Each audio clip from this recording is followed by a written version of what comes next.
emphasize the word of God that has been preached.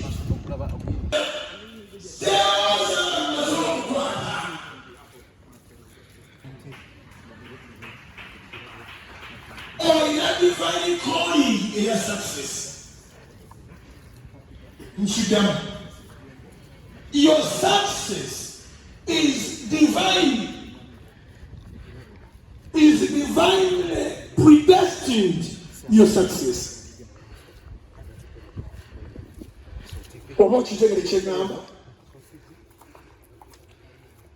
Succession is not divine calling.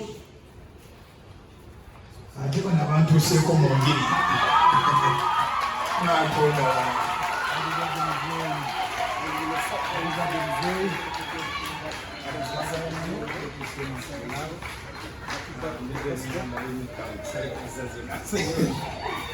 Hallelujah!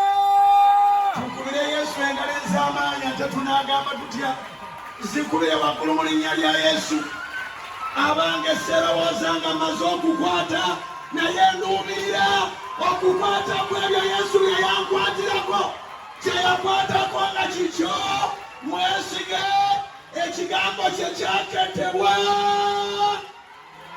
Katonda mubiyinjike tubaddemu kati Yesu yakwata ndakukeekero nagamba eriba yange ne bwe ndibasigenze gye bagitunda ejja kuba yange. Happy birthday to me. Bale tuyimire ku bigere byaffe celebrating muzeeyi. Happy birthday to you. Happy birthday to you. Happy birthday dear pastor. Happy birthday to you. Happy birthday to you. Happy birthday to you. Happy birthday dear pastor. Happy birthday to you. Kubira Yesu engaleza amaanyi olw'obulamu musumba. Hallelujah. Musumba tukwagala nnyo, nze nkwagala nnyo, nze nga Kinoomu Levikson njagala nnyo Musumba. Musumba anjigiriza ebintu bingi nnyo, tudde naraddeyo status yange nga njogera. Nenga pastor has taught me a lot. Amen. Ekintu kye njiza ate ku Musumba alina okwagala eri abalala. Amen. So deserving a love eyo si kyo. Tukwagala nnyo muzeeyi, webale nnyo. Nze thank you so much for standing with me. Webale kuyimirira nange. Era mbaddeyo ne ngamba muzeeyi kamusaleko manyi enjiri mu bulamu bwe kintu ky'amaanyi nnyo. Ne ngambye nze ndi mwana bwe ziba kibooko nja zigumira.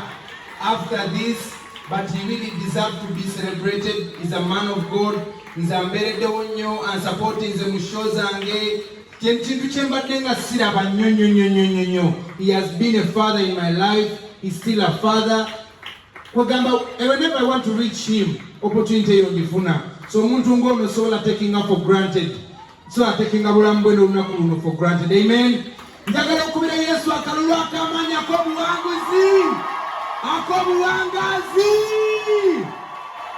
Kati mbadde nsaba nga kyaki tugole emikono gyaffe tusabire Musumba, tumusabire Taata omulungi, tukwebaza olwa muzeeyi. Kabaka olunaku luno gw'olupulaninga lwandibanga luguddewo nga accident wano kuffe abatamanyi bikolwa byo, naye ate ffe ababiteredde ababitegedde omulungi wange kino kyawandiikibwa nti olunaku bwe luti alicelebratingira Mukama, alicelebratingibwa. Era tukkiriza nti Mukama emyaka nga gino n'ekiseera nga kino mu bulamu bwe ekyokucelebratingibwa kikyali kingi nnyo, kubanga agenda kuwangaala, atulabe nga tukula, atulabe nga tuweereza, atulabe nga tubunya Yesu Kristo mu nsi yonna. Kabaka na buli kimu kyayayaliranga n'omutima gwe kiffe gye tusobola kulaba Mukama gwasobola okubiraba. Tusaba Mukama omugabirire kabaka Taata, mulwanirire omulungi wange, omuwangaaze Mukama, ng'abalabe be mu kkubo lino Mukama beeyongera okulokoka okutegeera Kristo Mukama.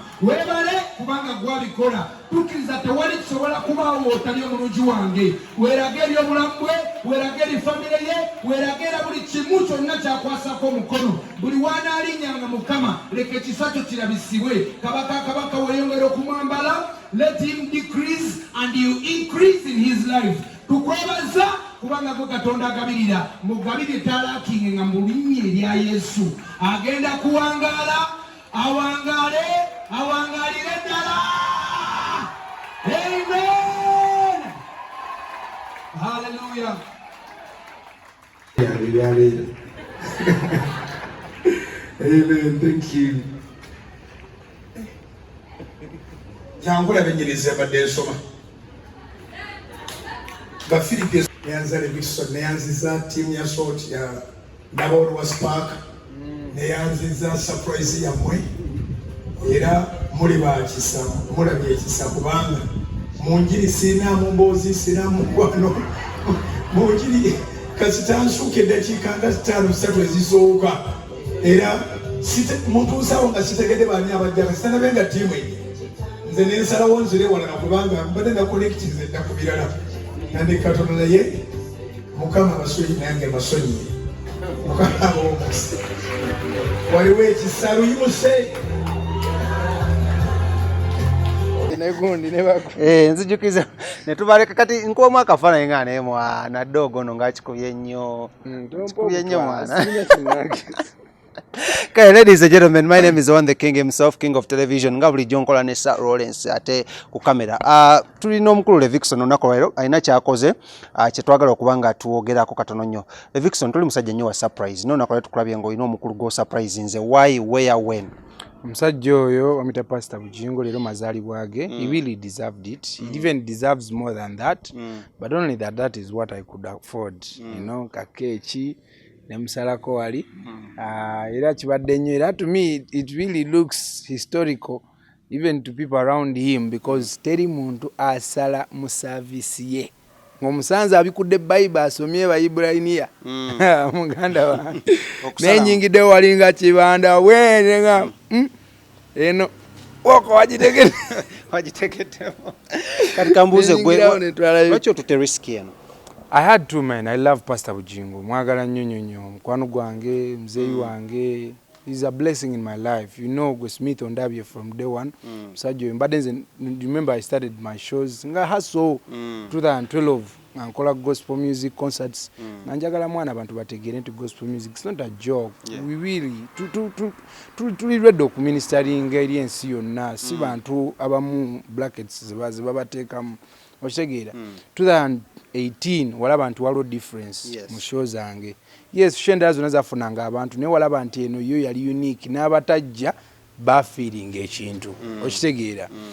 So ya Lugogo, so he was there for me. He gave me airtime I've never even thought about to get from any TV. Yes, TV zimbereddewo naye yakuba kuva ku muntu omu asooka okuyingira mu show yange. So antekomye koyo nayingira ne mu Gete Kosovo najja wali ne wabali wona ne bamulabako wali. Anyways, what am I trying to mean here? He has been there for me.